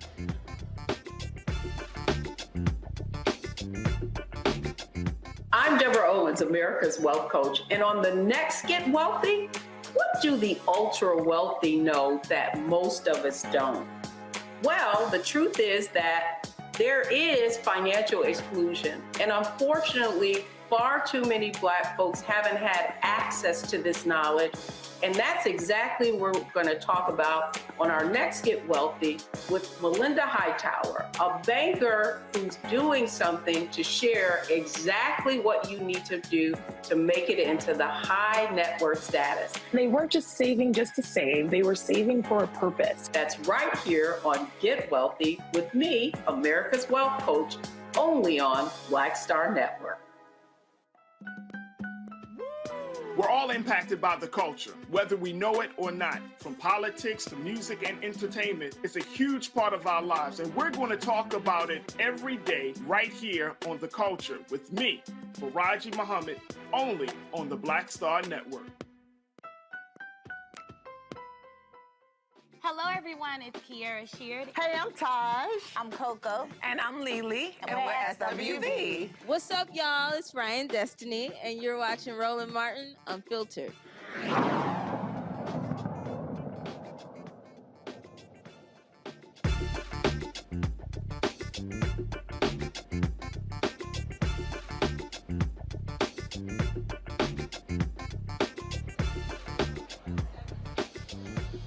All right, folks, welcome back to Roland Martin Unfiltered. We're here at the Mayflower Hotel for the National Bar Association dinner honoring attorney Fred Gray for being one of the 17 recipients of the Presidential Medal of Freedom. I have been off for the past couple of days. Reese Colbert filled in for me on Tuesday. Larry Walker filled in on yesterday. If y'all want to pull the video up, we were, of course, I had to fly back to Alabama because Deshaun Smith, who is our driver, he was driving the Rover-mobile, our sprinter, from New Orleans back to D.C. with our equipment when he was basically forced to swerve. So there was a white man driving a white Malibu who kept, like, Deshaun would change a lane, he would change a lane. Deshaun would change a lane back, he would change a lane back. It's kept going back and forth.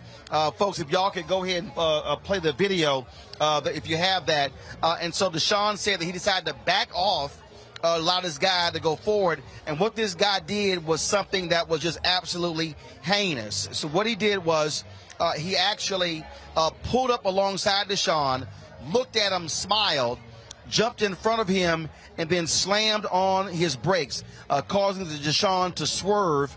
The sprinter flipped over, y'all, flipped over 7 times.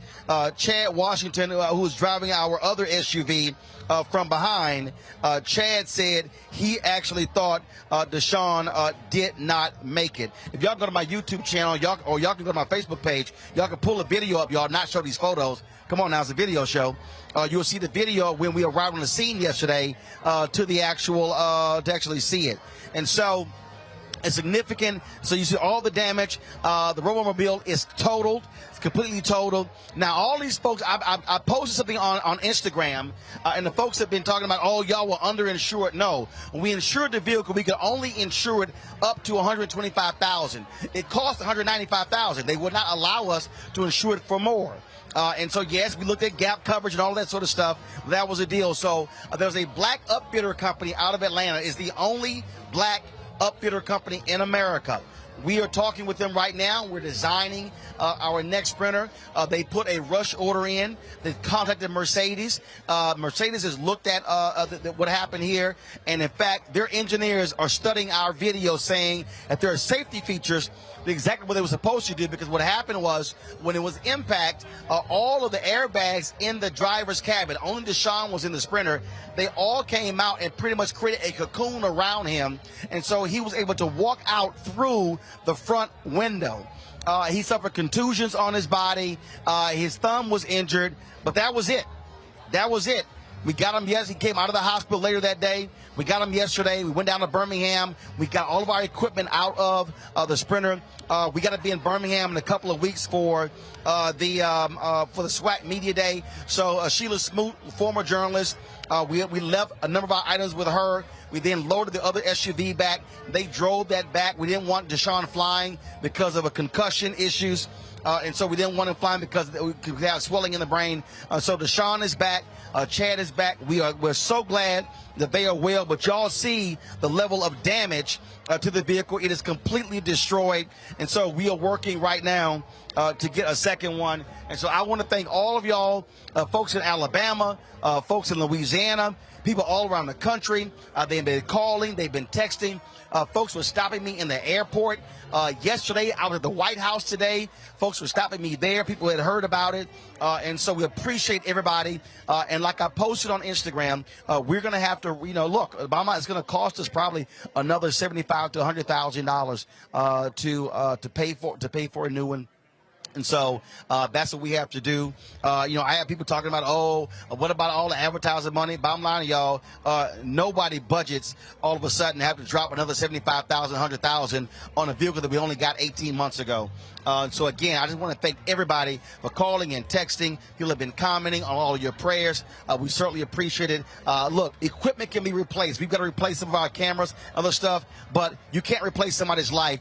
And so we certainly are glad that Deshaun is well.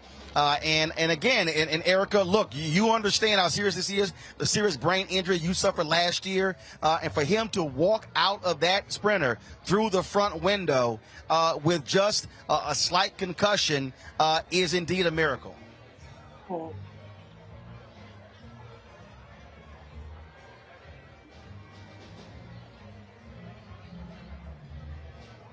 And I know it's tough for you, Erica, to see that because what you went through, and you've gone through more than a year of rehab. And when you had your accident, you talked about just how painful it was. And again, there was no one else. Luckily, no one else was in the vehicle. And folks, this person did this on purpose. Unfortunately, nobody captured his license or nothing. But he literally looked at Deshaun, smiled at him, and pulled in front and slammed his brakes, causing Deshaun to have to swerve. Roland, I will say this with relationship to Deshaun. Praise God he's still with us. Because March 15th, 2021, the 18-wheel truck that hit me, the driver did that intentionally as well. He hit my car, which is a Mercedes, thank God, German engineered tank twice from the back.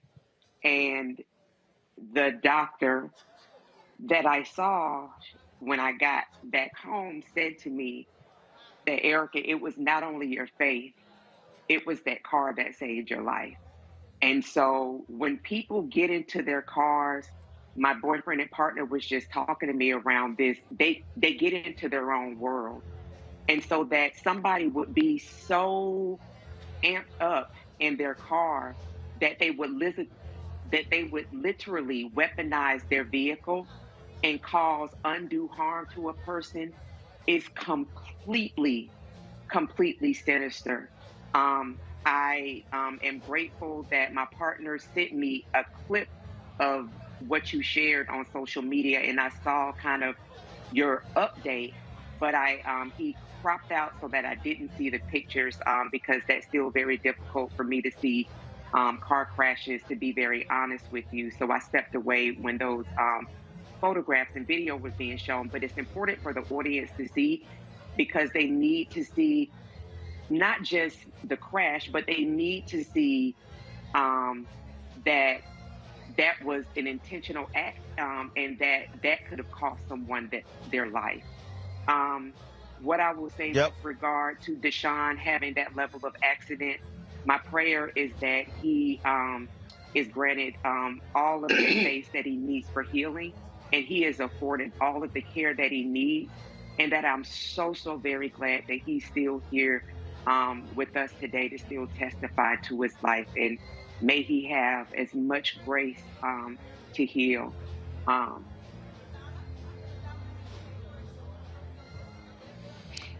Reese, it's real interesting. I always got these haters out here, and they're like, he asking for money. bottom line is here. You know, we travel around this country covering stories nobody else covers. And the reality is, there are going to be HBCU campuses we're going to. There are going to be places we're going, and I'm fully transparent. Somebody just posted on YouTube, Roland, I think full car insurance will cover your van. Please don't say you're raising money to get a new van. Just say you're raising money, bro. I found that to be misleading. Viewers are smarter. No, I'm telling you exactly why we are raising money. I'm very honest. I don't sit here in front because I'm showing our viewers what their resources are going to. Yeah, and y'all, that's what you took out of Roland's testimony, out of Deshaun's testimony, out of Erica's testimony, is Roland must be just trying to get some money. Go to hell, bitch. I'm so sick of y'all. Like take a moment and take in what's happening. Take in the lesson. Take in life that's unfolding in front of you. Instead of just always trying to jump in on some bullshit and on some petty shit. Come on, do better. Do better than that. If you don't want to give, if you ain't got it to give, don't give. But you can shut the fuck up and not give. You don't have to be loud and not give. Nobody is twisting your arms. Nobody is docking your pay. If you have it in your heart, and if you have the ability to give, then give. And see how simple that is? It's simple. But at any rate, whether you give or don't give, I just thank God for Erica, for her being here with us. I thank God for Deshaun. And I thank God for the entire Roland Martin Unfiltered family, because we are a family. This ain't CNN, this ain't Disney behind us, it ain't whoever Fox behind us, it's a family. And if you don't look out for family, that's on you. That's not on Roland. That doesn't speak to Roland's character. That speaks to your character. And if you ain't got it, you ain't got it. I understand it. But don't be a belligerent asshole about it. And if I And you know, Greg, bottom line is here. Erica, go ahead. Go ahead, Erica. Go ahead. And I just want to say, with regard to what Reese said, to tack on to what she said, it was Roland Martin Unfiltered. It was my big brother Roland. It was my sister Reese. It was Dr. Greg Carr. It was Dr. Avis Jones-Weaver. It was all of RMU staff that was cash apping me, because you don't know what the hell Deshaun is going to have gaps for. So, as Reese said, if you don't have it to give, that's cool. But the bottom line is, what Roland does, he's completely transparent about every damn monitor, all pieces of equipment, what he needs, what he's desiring to present excellence to us.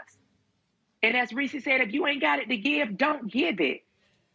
But damn, don't use your keyboard cowardice and type something when he's doing exactly what he's been doing for several years now, which is being transparent, being very honest, laying to bear what it is. And so I'm going to make sure, the same way that Reese and Roland did, that I give, to make sure that I am acting on the law of reciprocity the same way the Roland Martin Unfiltered family did for me. Greg Carr, take us home. No, brother, all I can do is echo what Reese and what Erica have said. In fact, right now, here in Washington, D.C., there is a whole staff. You just got through transporting 1.5 dozen of that staff to cover Essence Fest. And it was widely covered on CNN. It was in the New York Times. I saw it all over MSNBC. Wait. Yeah, no, I didn't. But at any rate, that staff that you have has a graphic that they show near the end of every show with all the ways to give. And I'm sure they have it right there. They could put it up while I'm talking, I suspect, so that you don't have to ask them to do it. And I know they will, because they are a crack staff. They're volunteers, of course. And they, wait. Oh, yeah, no. Okay, yeah. And so all the shows on the Black Star Network, and it doesn't cost money to get launched over the top. Wait. Yeah. And then all the producers who work for the Black Star Network, I mean, you know, they're obviously volunteers. Wait, no. I'm trying to think of who is actually volunteering. It might be the guy with the microphone who doesn't take a salary, who does speaking engagements, and who started a whole ass network out of his mind by working for years long before he left those other engagements, whether it be CNN, whether it be TV One, with this in his mind, that this was the vision. And here we are at a watershed moment that has unfolded over the course of the last several years, including two of which was a whole ass pandemic. Now, to get to Savannah, to get to Georgia to help get the vote out, to get to Louisiana, to get all over the South, to go on location, to cover all the congressional hearings, to have people in front of cameras and streamed forever, permanently on over all these platforms, and an archive that can be accessed at any time, it costs money. And so in a minute, Roland, I hope, you'll remind us of how many people you have, whether it be Instagram, whether it be Twitter, whether it be Facebook, whether it be YouTube, combined across all those platforms. And I agree with my sisters. If you don't have it, don't give. I am going to put some money on it right now as soon as we get off this, as I get on a train and head to the Mayflower Hotel, because guess what? I did not see Fred Gray interviewed on CNN. I didn't see Don Lemon in that room today. I didn't see Rachel Maddow in that room. Since you want to talk about being such a feminist, why weren't you talking to Diane Nash? I'll tell you why. Because you don't give a damn about Diane Nash. But let me tell you about Diane Nash. On the worst day of her life, it's better than the best day of your life, Rachel Maddow. And I'm not saying that because you're anybody to talk about. I'm just saying it because some of y'all think that white media is somehow the gold standard. Roland Martin, you have been and continue to be in those places where our people are. How many people wouldn't know Gary Chambers if you hadn't talked to him? How many people wouldn't know who Charles Booker? You was talking to Charles Booker before he blew up. You know what I'm saying? And who today, Brittney Griner, it's a big story now, but how many people would have taken it from the way that you took it? My bottom line, if you don't have it, guess what? Everybody who does is making it possible for everybody who doesn't to share this resource. Because last I checked, YouTube is free to us, but it costs you money to put it together. Look, man, that Roland bill should be retired by the end of this show. Please, y'all. I know you were saying wrong, but let me ask for you, brother. Please, team, sitting in that beautiful, and of course they don't charge you any rent. Wait, oh yeah, I guess they do. Put that graphic back up again. Do y'all see the Cash App? Do y'all see the PayPal? Do you see the Venmo? Do you see the Zelle? This is not the Black Star YouTube show, haters. This is the Black Star Daily Digital Network, Roland Martin Unfiltered, the flagship show. And for old folk like my mom and them was, who would write a check out in that precise machine handwriting, P.O. Box 57196, Washington, D.C. 20037-0196. Y'all do that. Let's retire this right now. It should be a new Roland bill completely paid for by the time. And I should end with this, Roland. Did you say it's a black-owned company? Let me tell you about Roland Martin. While y'all talking about this black empowerment and running out and giving your money for tennis shoes and the latest this and that and letting your master have your last dime. Roland Martin looks for black people. Go to his studio, black art, black people hung the lights, black people stringed together electronics, black people all over the walls. He done found a black company to replace it. So guess what? By the time that thing comes here, now not only should it be paid for, we ought to have another reserve $200K to pay for that. Brother Deshaun, heal, brother. And you fool that smile that maybe be watching this right now, oh, your day's coming, baby. You and that damn 18-wheeler driver that tried to do something to our sister Erica, but she's protected by something much bigger than you will ever glimpse in your miserable life. So y'all put this on it. Well, folks, I certainly appreciate it, Greg, Reese, and Erica. Thank you so very much. iPhone 13 on us for every customer. Current, new, everyone. To show the love. How about sushi? I just had sushi for lunch yesterday. How about tacos? Automatic emergency braking, one of 6 advanced safety features standard on every 2022 Chevy Equinox. Find new technology. Find new roads. Chevrolet. It's time to be smart. Roland Martin's doing this every day. Oh, no punches! Thank you, Roland Martin, for always giving voice to the issues. Look for Roland Martin in the whirlwind, to quote Marcus Garvey again. The video looks phenomenal, so I'm really excited to see it on my big screen. Support this man, Black Media. He makes sure that our stories are told. See, this difference between Black Star Network and Black-owned media and something like CNN. I got to defer to the brilliance of Dr. Carr and to the brilliance of the Black Star Network. I am rolling with Roland all the way. Honored to be on a show that you own. A black man owns the show. Folks, Black Star Network is here. I'm real revolutionary right now. Roland was amazing on there. Stay black. I love y'all. I can't commend you enough about this platform that you've created for us to be able to share who we are, what we're doing in the world, and the impact that we're having. Let's be smart. Bring your eyeballs home. You can't be Black-owned media and be scared. You dig?